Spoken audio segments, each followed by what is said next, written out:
que usted mismo lo ha calificado como un gabinete en pañales. Buenas noches.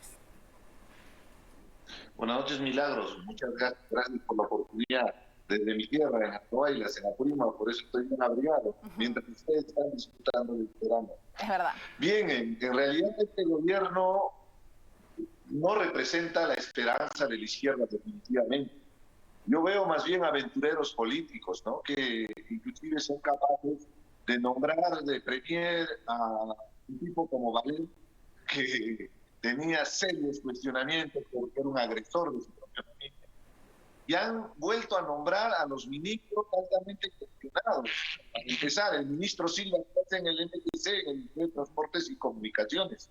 El único mérito es ser colega sindicalista o amigo, mano derecha, de justamente Pedro Castillo.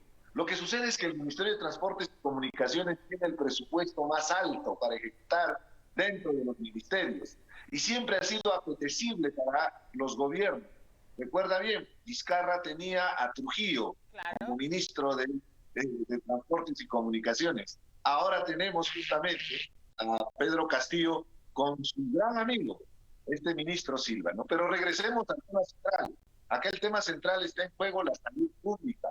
Esto es un asunto de interés nacional, porque estamos en plena pandemia, estamos en la tercera ola, que gracias a las vacunaciones que se continuó después del gobierno de Sagasti, ahora con el gobierno de Castillo, hay que reconocer ese aspecto, que puede haber cuestionamientos al ministro Ceballos por otros temas, pero se continuó con la vacunación y no tenemos ese alto índice de muertes. Pero ¿cómo es posible que puedan nombrar de ministro de Salud a un personaje que justamente hizo el juramento hipocrático para basarse en su trabajo sobre la ciencia, pero sobre todo la responsabilidad frente a sus pacientes? Él nos está vendiendo elixires mágicos de efecto placebo, que al final parece cualquier vendedor de cebo de culebra en los mercados que estafan a la gente con supuestos mágicos que curan todo. El problema...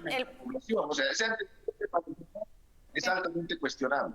Tenemos... Rolo, no sé si puede conectarse al celular, Richard, porque estoy escuchándolo con interferencia, pero a ver, el gran problema, señor Arce, es que esto es debido a muerte. No sé si me dejo entender. El manejo de un ministerio en una pandemia no controlada, en una tercera ola, con un país que está de luto permanente, no es un juego, señor Arce. Entonces, claro, uno podría... no sé si hasta perdonarle, pero podrías decir, bueno, ya le perdono que cometa un error, pues que no se haya enterado bien quién era determinado personaje, en una cartera no tan sensible como es la cartera de salud. ¿Por qué cree usted que tanto Castillo como Cerrón insisten en este señor Hernán Condori, que no cree en la especialidad, que cree en las pócimas, y que además tiene serias denuncias de corrupción? ¿Y por qué cree usted que más bien Cerrón le echa la culpa, como siempre lo hace este gobierno, a la prensa? Dice que la mermelada racimada, ¿no? Que el presupuesto que manejaba el MIDIS y el Ministerio de Salud, que ya no va a existir, según él, con los medios de comunicación, es lo que está provocando esta hecatombe. ¿Por qué? ¿Qué está pasando por el cerebro del gobernante que hoy no tiene sombrero, que lo lleva a elegir a un profesional con tanto cuestionamiento? Milagros, acá es un tema simplemente de repartija de poder.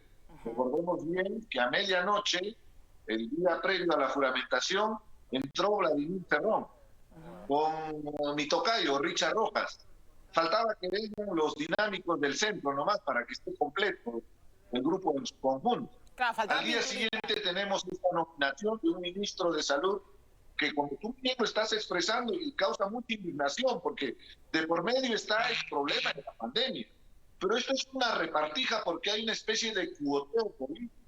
A mí me corresponde una tajada de ratón. Y a mí no me importa si el Perú está en pandemia.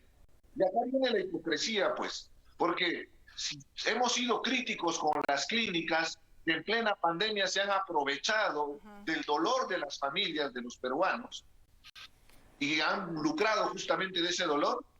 En campaña política, Pedro Castillo en parques y plazas ha pregonado que iba a abogar por el derecho a la salud, que inclusive quería cambiar la Constitución, sabiendo que en la Constitución ya está establecido el derecho a la salud, pero decía que justamente iba a confrontar a estos mercantilistas de la salud.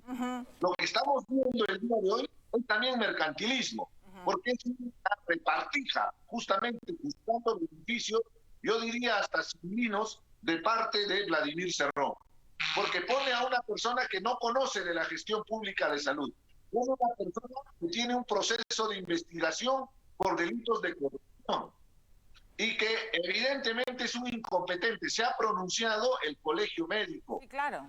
Tiene la renuncia del ministro de Salud. Acaba de renunciar este consejo consultivo de alto nivel del Ministerio de Salud, encargado de acompañar todo este proceso de vacunación, porque evidentemente ve que hay un Ministerio de Salud descabezado, con un incompetente.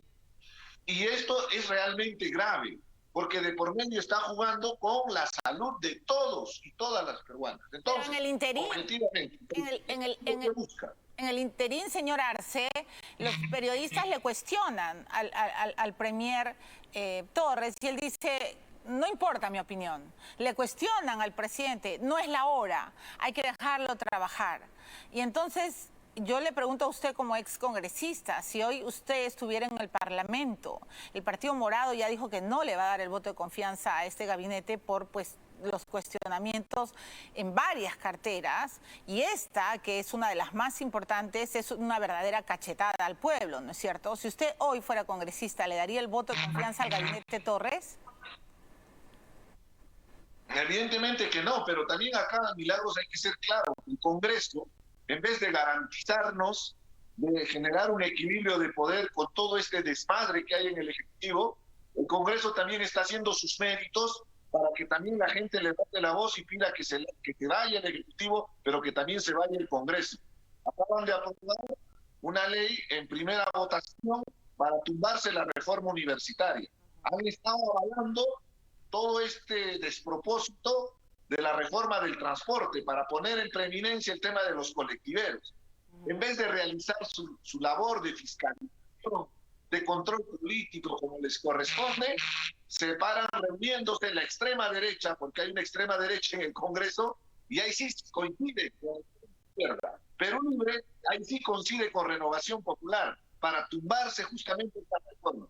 En este tema de salud es más que evidente